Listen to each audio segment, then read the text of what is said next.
if I were to add anything to it, it's that there is also the excess of computational power that is created, or the opportunity that is created to do all kinds of other stuff with all of that power that has been gamified by this competition for the hash, that then allows Bitcoin to be a distributed supercomputer. And this is what's running the stack that I mentioned too. So this race created this incredible leap in supercomputer power.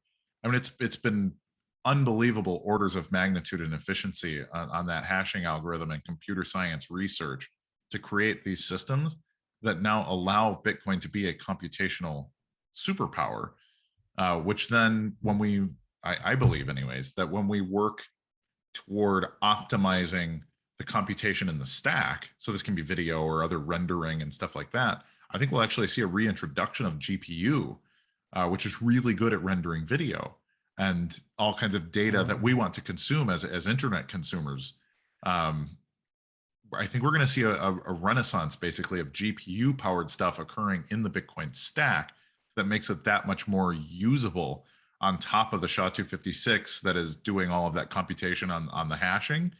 And so there's just an incredible amount of processing power that's going to be created by the gamification of every layer of Bitcoin then too. It's basically the same as with every sport, because you're in a competition. So you will look to improve whatever you can improve to get better than the others. So if you're a node and you can find a tiny advantage that makes you get 5% more of the blocks, like that's a huge jump for you.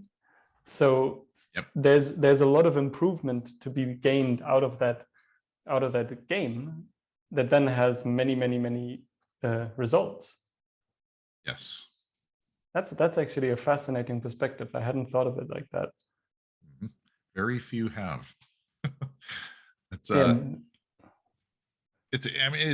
incredible opportunity. I think the sports analogy is excellent. If you look at sports statistics, decade after decade, that this is why records continue to be broken, and people look at it and say, "Man, we how could we possibly get better as athletes?" And then it happens, and then it happens, and then it happens. And human beings are incredibly competitive, and as we become more competitive, we create better tools to make us better at competing. Even it just is. It's the hockey stick. It's the curve that people look at. Bitcoin's curve has been so lightly explored. I just think it's going to be absolutely incredible. So you actually think that the competition and all the challenges it brings us will have a massive impact on technology, but also just on skills that people will develop.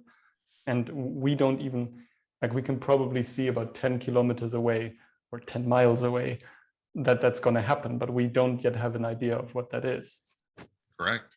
Well, and the people that we're competing with, I mean, look at the Comcasts and Verizons and AT&Ts of the world. Like, these are, I mean, in some circumstances, AT&T is a 100-plus-year-old company, and our networks, our ISPs right now, I mean, their economic incentive is to do the least amount of work for the most amount of money, and it's exactly the opposite in Bitcoin. So this is generation old technology, like the weird interconnected ISP system and all of that, where their incentive is to be as lazy as possible and still make a profit. And in Bitcoin, it's the exact opposite. A proof of work system rewards you no matter how hard you work. It rewards you for your extra work. And so it's this incredible pursuit of excellence. It is like Darwinianism on just steroids and amphetamines and everything else. Like, it's just incredible. And the fact that we are likely to benefit from it, should we not be just destroy everything and miss this opportunity. I mean, there's no amount of problem that can't be solved, especially if the solution can be produced in good data science. I mean, it'll give us the mathematically best path to every single thing, frankly. I mean, this would be everything from, I've written about my most recent article. It came out yesterday, and it was about creating an absolute solution to the COVID-19 pandemic. And so we've got problematic data silos. We don't share data well. We don't know where the virus came from. We don't know if it was You're not allowed to lab ask made. that question. Well, was it intentional or was it accidental? Is it just a simple mutation? Does it spread as quickly as we think it does? Is it as deadly as people think it is? If if any of those things, so now we're creating our Merkle tree, our possible realities, all these different things. Are vaccinations effective? Are lockdowns effective? If lockdowns are effective, are they more effective than just letting people get sick and letting a certain amount of people die because people are supposed to die in certain cases, And these things are cold science, but ultimately there are people making decisions based on no data, or even worse, political data, and then trying to make policy that affects people's lives. But if we could keep every little data point and make every data point privy to proof of work, and then make them publicly available so that everyone could access the same gigantic multi-trillion point data set in a way that was processable, and say, okay, based on exactly this math, this is the path to get to the end of this pandemic as fast as possible and with the least amount of victims. And that might be, go ahead. And I think the thing that you mentioned in passing, but that's really important to understand here, and we're jumping into the why a little bit, but it's awesome, is not just it is a huge data set, not just the data set can be used, but actually you could go into every single point of the data set and prove where it came from, if it was changed, who put it in there, and actually do all of those tests, because that's an inherent property of the Bitcoin network. Yes, absolutely. Well, and the beauty of having more and more data, people talk about like, well, how do we know that the data is not going to be tampered with? And that's the wrong question. We do know that the data will be tampered with because this is the nature of data. But the more data we have, the more obvious it is when the data is tampered with. So we can have like a green zone of this is where we know the data should be based on previous aggregate data. But if stuff starts to break into like the yellow zone on the outside, you can say, maybe we audit it, maybe we don't, if it's just a blip, whatever. But then we start getting into like orange and red. And then we can say, okay, somebody needs to go look at that specific data point. Was this a problem with the way the data was uploaded? Was this a clerical error? Or was this an example of malice? Was this somebody doing something in order to manipulate the data or to do something wrong? And any of those things, when we have all the data and say, well, here's all the green, this makes finding the bad data very simple. Now we can just say, okay, I only need to go after this 1 or 10 points of data, as opposed to trying to process the aggregate data in real time to look for fraud. That's already done. That's done by the proof of work. And so now it becomes a very simple thing to police. And when you get, an untrustworthy politician, or you get somebody at a government health organization that, whoops, I accidentally leaked the pathogen into the atmosphere or whatever, all of that becomes, rather than years later investigations and all these different things, this can be hours later or days later and say, okay, this was the problem. We can create a solution now before, the whole world is embroiled in whatever the problem is. Especially if we use not just the power of the data itself, but also the intelligence of the crowd.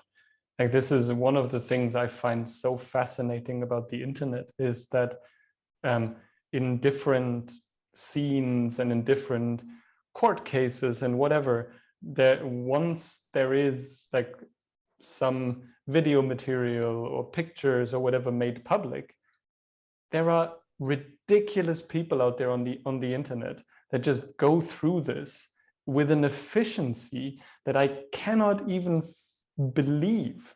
It's completely insane. So when there would be a good data set that is then also publicly available, so that weird people, I'm just right now watching an incredible talk on the health statistics here in Germany around the pandemic, of somebody who calls himself what in German is called an Erbsenzähler. That's a P counter. A P counter in German is the one who's like, he looks at every single P and he's like, is this a good P? Do I want to cook this? Like that kind of person. And yeah, there are so many of those on this planet. And if we make data available to them, they will find stuff that whatever team you put on there will not. It's just a thing that happens. Incredible. And that's a really good example. I think it's great that there is, I mean, we have words like that in every language, right? Where you talk about people who are granularly focused and this kind of thing. And it allows them, it allows that job to even become valuable, actually.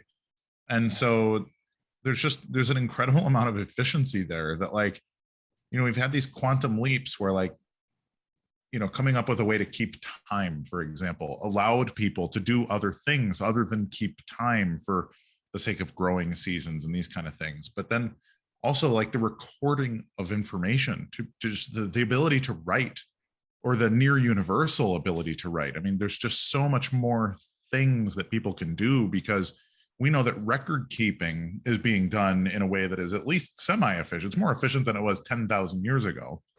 But think about how much more we can get done if we know that the efficiency of the data, that it's not just data anymore. It won't just be record keeping. It will be quality filtering of record keeping as it's recorded forever. And so we can filter by quality as a truly measurable aspect of the data, if we can put all data in a proof of work database. And then, I mean, it's a quantum leap forward. Should we be so successful as to make this the global network of everything, we're talking about just an unbelievable amount of economic efficiency going forward. And maybe to just unpack that, when you say we can actually filter by quality of data, because it's not just some random dude putting some data somewhere, but there's actually a process that makes it accountable. There is a process where there are the miners, and all the miners do are literally check and timestamp. But what they do through that is make sure that everything is in an order. And when I, as a miner, check the transaction, yep, you have the rights to edit this. But I will also record that you edit this, because that's part of my record keeping. And the other miners check and they say, yep, that's true. We checked that transaction. Like that in itself, when we imagine that for medical data, for experiments, etc., that's huge. Because right now, when we look at studies from 10 years ago, we have no ideas if the article that was published 10 years ago was a different article than we read now. We don't know, because how could we know? Correct. Right. There's no source control. And this is I wrote about this, the first time I ever wrote about this publicly, it was actually about climate data. And it's funny. And the reason I wrote it is that there's been this criticism of BSV that it's just a weather app, as if that's somehow writing. It's like, right, weather SV is because at the time was 90% of the transactions on the network were weather SV transactions. Today it's, I don't even know, it's like 1%. The total volume has gone up, but they're only about 1% of the network now. And it's humorous, because when they said it immediately struck me, and I said, have you not heard of the contentious aspects of the climate change debate? Because people don't trust the data about climate change, and it's either the most important piece of data for the future of mankind, because we're either destroying the entire planet with our economic decisions, or our economic decisions are potentially being blamed for something that they didn't do, both of which have incredibly profound implications on the future of humanity on this planet. And if we have that aggregate data and we can apply proof of work to it, and if it becomes publicly available, and if we can take the politics of it and get rid of that, if we can say, you know what, I don't have to trust right-wing data or left-wing data. We just have a data set that has been filtered for quality. And we can say, what are the global temperature changes and what's causing them and all these different things? Well, the data set becomes valuable enough that we can actually have a debate that brings us forward and allows us to settle the issue, which we've been debating for 50 years now as a species. And we can finish it. We can say, okay, this is what's happening, and now we can go on in response to it, knowing that this is what is or is not happening. And I mean, that's again incredibly liberating. That allows us to stop investing in all kinds of debatable, questionable climate science, or even worse, people trying to benefit from being, an allegedly green economy tool or whatever, based on, we paid these scientists to say that this thing is happening and that our tool mitigates the problem. And the problem is an assumption. The problem is not a fact. The problem has not been submitted to real proof of work. And so just one thing that my little, this is an introductory video voice in the back of my head just jumped in. This hasn't been subjected to proof of work. That term, I think, is important to what does proof of work mean, because we've used that a couple of times, but we haven't said what that actually means. Sure. So proof of work is, and you touched on it a little bit when you were talking about validating in nodes. What you're doing is you're giving a costly signal to show that you are willing to compute something down to its absolute. Like, you are going to figure out the absolute truth by trying the truth of every other thing. So this is the kind of thing that you do with like smart cars, for example. Like a self-driving car, they run it through simulations, and they might have it drive 1 billion miles in simulation. And this is an example of proof of work. This is the kind of thing that, like, I can't do as a human. I can't drive 1 billion miles and then say, well, I am the world's foremost expert on driving. The world's foremost expert on driving is going to be an artificial intelligence using a machine learning algorithm, and then applying various if this then that logic to billions of situations, maybe trillions or more situations. And proof of work is that process by which a machine just goes through a raw brute force, check this hash, check that hash, check this hash, check that hash, until it finds the hash that the network wants. This is the proof of work process of Bitcoin. If we look at that pyramid, it's taking that hash and then doing the brute force of that useless math magic of, does this work? No. Does this work? No. Does this, until you found it. And right. When that has happened and the others have accepted that solution, they build the next block on the previous block, which is then the blockchain. Yes. And the more work has been done on the block that I have done, the more proof of work has been added, because they have worked on it and they have worked. So this data is more and more secure. Correct. And so it is the real best way to determine truth. And so if we do this with other data points, like, just take the data point. Was COVID-19 created in a lab as a weapon? I mean, this is an outrageous question to many people, but it might be the truth. And so how do we do that? Well, we need to test every single scenario where that is or is not the truth. And if the thing that comes out the other end as the absolute most likely possibility for it is that it was created in a lab as a weapon, and it can even break down each one of those things. Was it created in a lab? Was it created in a lab on purpose? Was it created in a lab on purpose for malicious intent, or for, just general medical research? So there's all these different data points. If we do the proof of work on all of these things, especially as they're happening. Like we can stop really bad things from happening by testing them as they happen. And this would be incredibly hard to do. It's very expensive to do like protein folding experiments for medical research, for example. But since we've got Bitcoin doing it anyways, like it gives us this ability to say, okay, within the next 10 or 20 minutes here, we're going to have the proof of work on which direction makes the most sense for us to go as our next guess and check in this medical research environment also. So, I mean, data driven everything allows us to just cut out so much inefficiency in the bad stuff that we should not be wasting our time on. And I'm going to segue slightly. Daniel Krawitz, I had a conversation with him once, and he told me, and he laughed his ass off when he said it, and he's like, this is how everyone should pick their religion too. And he said it, and he laughed, and he's like, think about it. We wouldn't have to fight anymore if we were to apply proof of work to this thing. And I argued with him that, like, well, that doesn't work, because what's the data point? Like, you can make a data points about the benefit of various religious views, but until you find a way to actually test whether that view, like whether something that you cannot measure, see, interface with, how do we make that become a data point? He leaned back.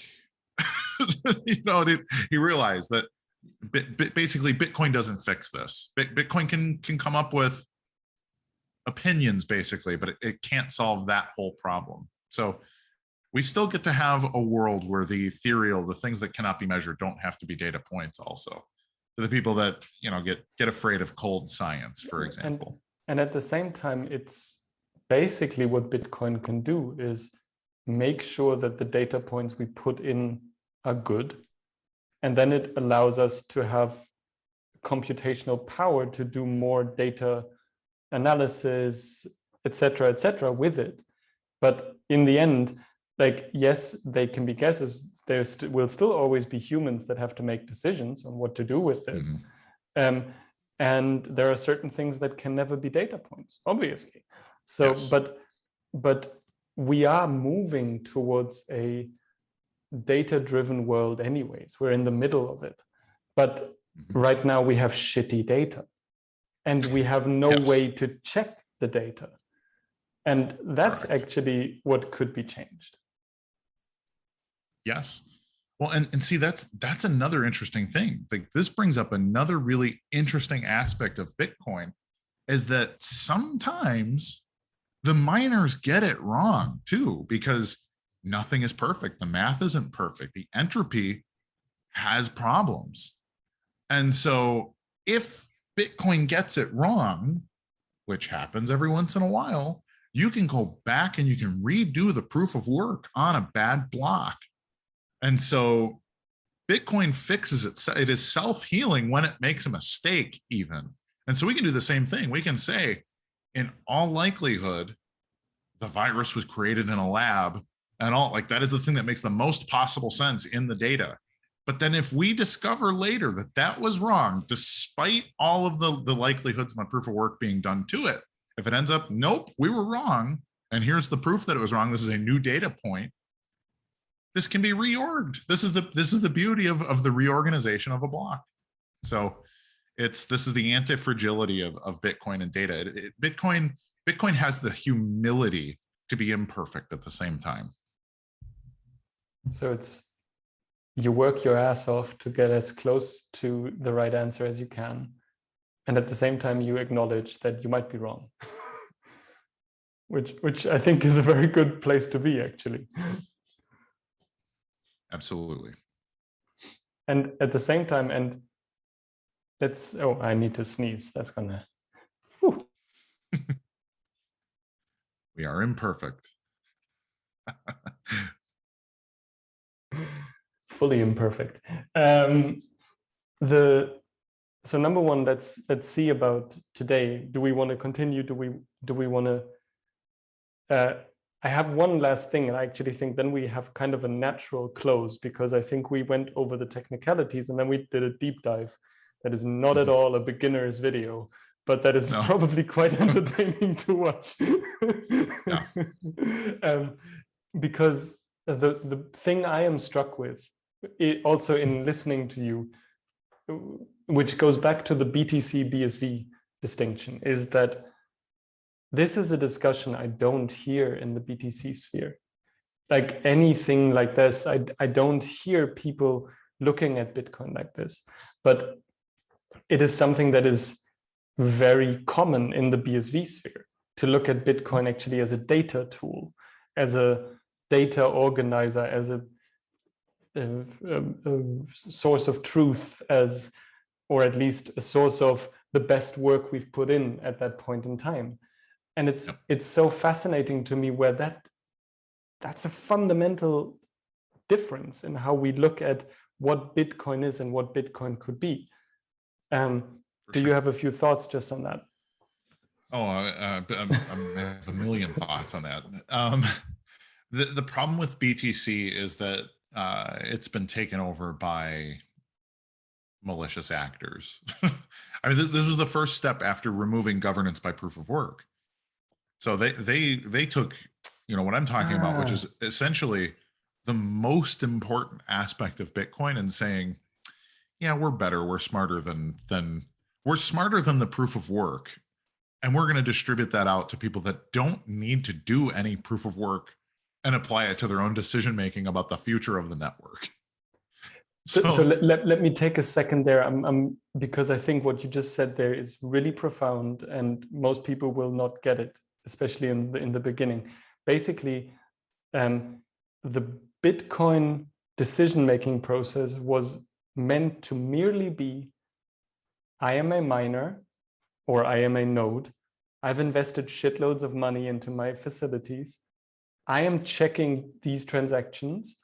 I am doing the computational pentathlon, and after that we agree.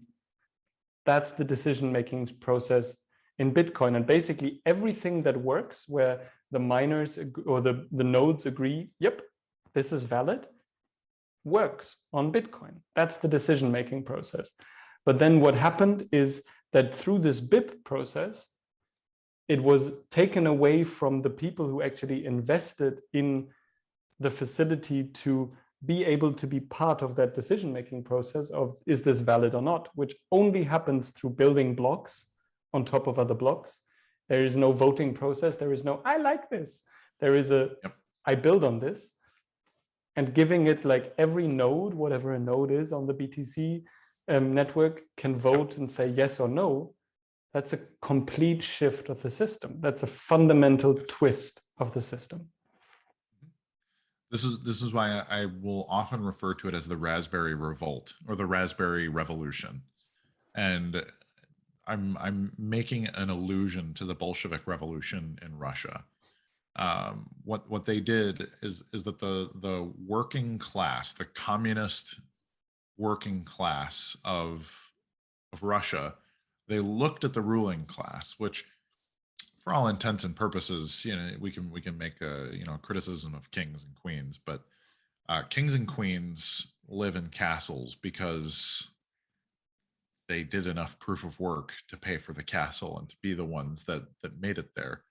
And it's a little bit difficult because it's an imperfect analogy, but there is the system that was, and there's the system that benefits the people who do work. So pure entrepreneurs, for example, will continue to become more efficient. They will create systems that work better than other systems, or they will be replaced by people who do.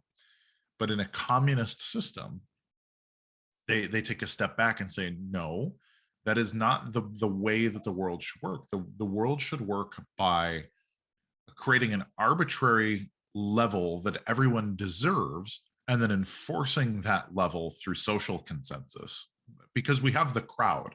So if the crowd is willing to complain or riot or kill someone that does not allow them to enforce their basic assumptions about reality and property and voting and all these different things, well, then this becomes the new norm. And this is very much, this is what overthrew Tsarist Russia and turned it into the Soviet Union, which was awful. It was a nightmare.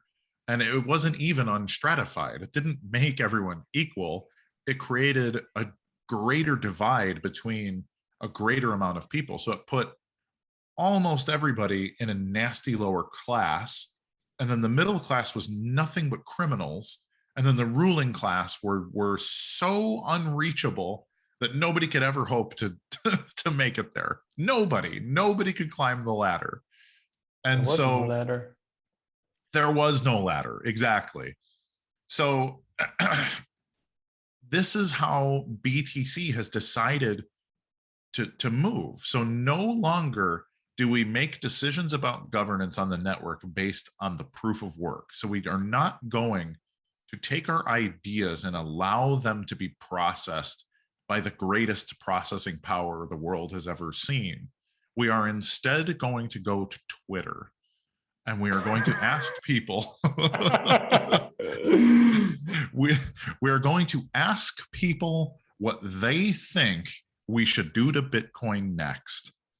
And then whoever gets the most vicious, toxic rabble to put a yes or no vote on their no hash power, no proof of work endpoint will be the future of BTC. And I can think of no more horrifyingly dangerous dystopian nightmare than for that to become a global anything really. But I mean, they see it as the new global monetary standard and everything else. And I think it is an absolute nightmare at scale, if it could scale. which thankfully it can't. Correct.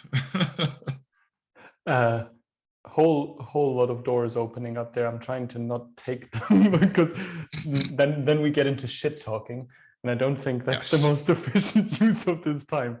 But probably not. I actually, when you speak of rather than going the route of proof of work, which means going the route proof of work for both sides. If I am a user or a merchant that wants to use Bitcoin in a new or innovative way, then actually the Bitcoin SV perspective would be make it work. If you get it to a level where the miners are willing to accept it, you did it, yay. And then the miners, because they look out for themselves, they will try to make sure that the network stays intact and that all the rules are followed, etc., because that's their own best interest. But when both of those proofs of work have happened, I have worked to make this new thing possible, and the miners say, yeah, that's a good thing. There's nobody on the network that could say, no, you cannot do that. Or that could even say, I mean, they could make a Twitter storm and say that's bad, but so what? Right. Whereas the BTC way would be more, I want the network to be different, so I make this BIP, rather than how can I use this network in innovative ways that actually allows me to make my business idea work? Correct. And it's a nightmare. It's exactly the nightmare that I just illustrated.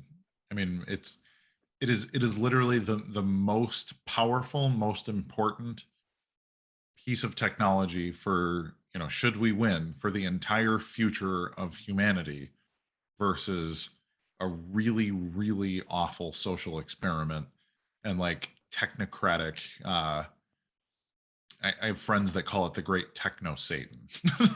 So, and they talk about, we talk about like Skynet or Terminator, or some of these, like the dystopian, this concept of like AI becoming evil. Well, why would an AI become evil in a proof of work system? That doesn't even make sense. But it does make sense if everything becomes a cult of personality. That people become dangerous when an evil idea is allowed to ascend past the proof of work. A good AI would never become evil, because a good AI will always see that the path of the most value will be the one that incentivizes the most people to create the most value.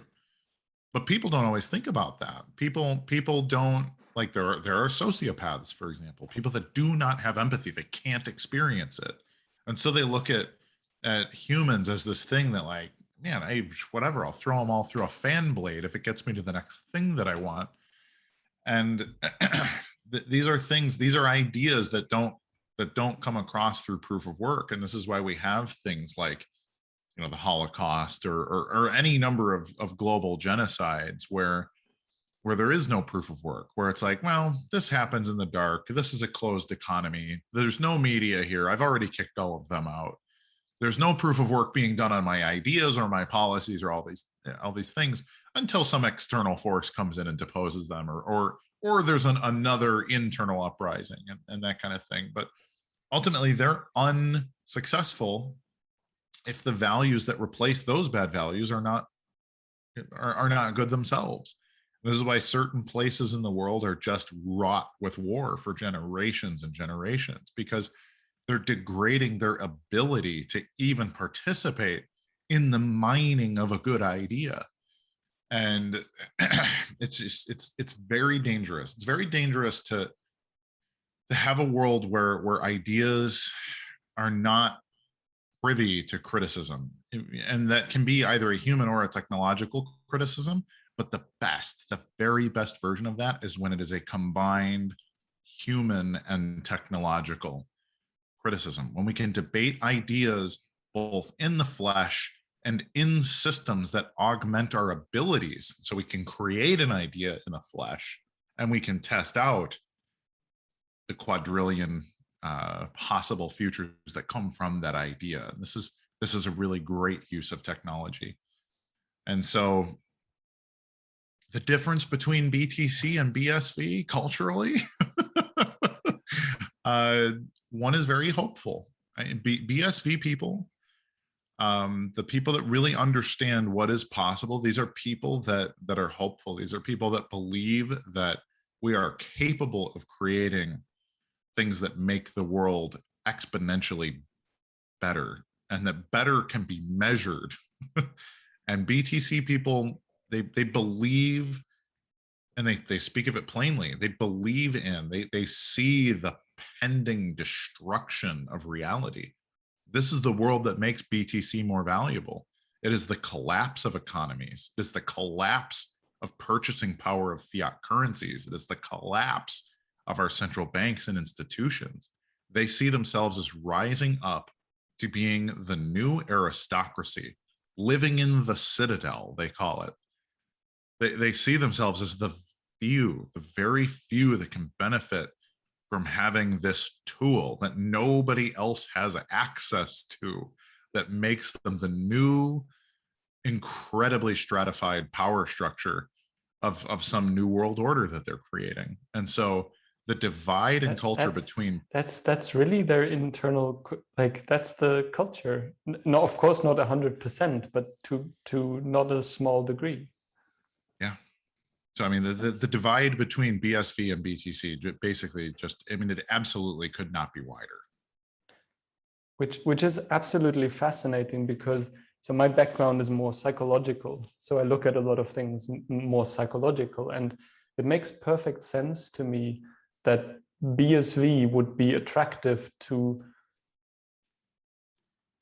people who think and act a certain way, and BTC would be attractive to a very different group of people, because BSV very much emphasizes the do your work, and you advance through your work, and that others accept that work and run with it, and there's nobody who will suddenly free you. And actually we don't try to break things down and then stand up on top of the ruins, but we actually want to build a functional, scalable society. So Yes. that is a very different myth that's underlying the ecosystems. Absolutely. So this is why when they tell me to have fun staying poor, which is something that gets said to me probably 20 times a day on a normal day. How do you even bear being on Twitter? I don't understand it. It's like asking why missionaries dedicate their lives to being missionaries. Honestly, like I like to think that if you can find the humanity in a person, that maybe if they watch this video, even when this is published, that they can take a step back and say, the incentives of this thing that I love, BTC, that me being rich in this future is actually terrifying. Like how happy would I be to be the richest person in a terrible society? And I like to think that maybe people, and I know people have not processed the outcome. They haven't done the proof of work on the possibilities, on the long tail version of their reality. And people can change. I've seen incredible change in people just by having a real conversation where you look at a person and say, hey, I know this thing sounds good, and in a bubble it is good, but that bubble, and I don't mean an economic bubble, and I'm not talking about shorting BTC, but that bubble doesn't exist. The bubble is an aspect of reality, and reality matters. Like, we're going to die someday. Like, you may die with an incredible legacy that goes on forever, or you may die and no one will attend your funeral because no one knew your name when you died. And no one And will know the access to your cold storage wallet. That's going to be the correct. real killer. Yes. And these are just decisions. I mean, like, there are decisions that we make that put us on forks in our lives, and some of them you can't go back from. You can't redo the proof of work on some things once you've crossed certain bridges, and we're not there yet. We can make the decision what we do with global SHA-256 hash power, and what we do with the Bitcoin protocol, and what we do with our lives, and how we interact with technology to make the world objectively better for everybody versus making it subjectively better for ourselves. And I know it sounds a little bit altruistic and utopian, but I am neither an altruist nor a utopian. So I believe that I should work as hard or harder than anyone else, because if I do, I can be rewarded by being the node that did the most proof of work for a certain segment, and I can mine the block that brings value to everyone, brings value to my family. To I've got 2 children now too that I think about, and has changed my perspective on a lot of things too, on the nature of wealth and longevity and the decisions that we make too. So why am I on Twitter? It is my mission field, truly. And I have found a great many people who you have a good conversation with them, and you start in a disagreement. Actually, this happened on Twitter last week. I had a guy who told, like, he just started with telling me that I'm on drugs. Like, it just was Kurt, you're an idiot and you're a fool, and you must be under some psychological spell chemically, and I just started asking him questions. I didn't respond negatively. I could have told him, like, okay, fake shill puppet, whatever, and I just started to push him, and we probably spoke for an hour back and forth. And by the end of it, we were having a valuable conversation about what Bitcoin is capable of in both directions. And he gave me a follow, and then he retweeted our thread and said, this guy seems really nice, and he brought up a lot of points that I've never thought about, and I now have more things to think about. And then, of course, under that thread are the people, well, Kurt's just a big liar and a scammer, though. And it's like, well, I've done my work today. I got one, So Proof of work. yes. So it's just one of those things. It makes sense to take a vacation and refuel and all of that, but Twitter is a mission field, and I feel called to it. I mean, that might be a perfect ending for this conversation. Twitter is a mission field, and you feel called to it. I don't. I don't care about Twitter. Yeah, and I don't blame you, not one bit. So thank you very, very much for this conversation. This was a real pleasure, and I thoroughly enjoyed the deep dive into data, data quality, checking out. Wonderful. And I also hope that maybe these overviews can help a few people grasp Bitcoin a little bit better. So Yeah, I thank you hope very so too. much. Thank you. I really appreciate you, Lucas. You ask maybe the best questions that anyone asks me. So it's always a pleasure. That's a very nice thing to hear. You never know what's around the